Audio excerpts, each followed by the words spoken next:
తాగామమ్మా. రోషన్ రోషన్ ఆ అమ్మాయి ఒక నీతి కథ చెప్పమంటుంది కదా. ఆ నీతి కథ చెబుతున్నా ఏనండి. ఒక రోజంట ఒక కోడి సముద్రంలో నీళ్ళన్నీ నోటితో ముక్కుతో తెచ్చి బయట పోతుందంట.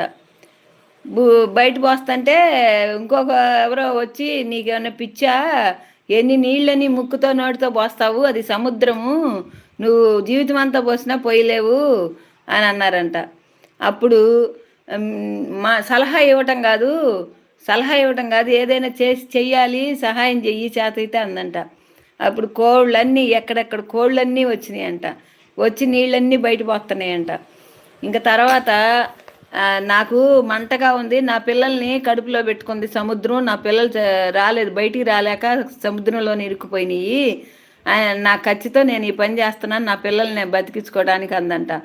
అప్పుడు గరుడు కూడా చూసిందంట. అది గరుడు విష్ణుమూర్తి వాహనం కదా.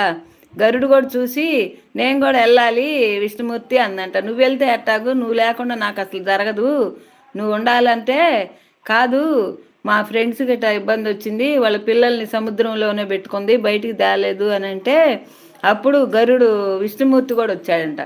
విష్ణుమూర్తి కూడా వచ్చి సముద్రం దగ్గర నిలబడి ఆ పక్షులన్నీ పట్టుబట్టినవి, ఇట్లా వాళ్ళ పిల్లల్ని సముద్రం మింగేసింది, ఆ పిల్లల్ని బయటేస్తే కానీ మా వీళ్ళందరినీ వదిలిపెట్టదు అని అంటే అప్పుడు విష్ణుమూర్తి వచ్చి నుంచుంటే సముద్రం నీళ్ళన్నీ ఇదైపోయి ఆ పిల్లల్ని బయటికి తీసుకొచ్చిందంట.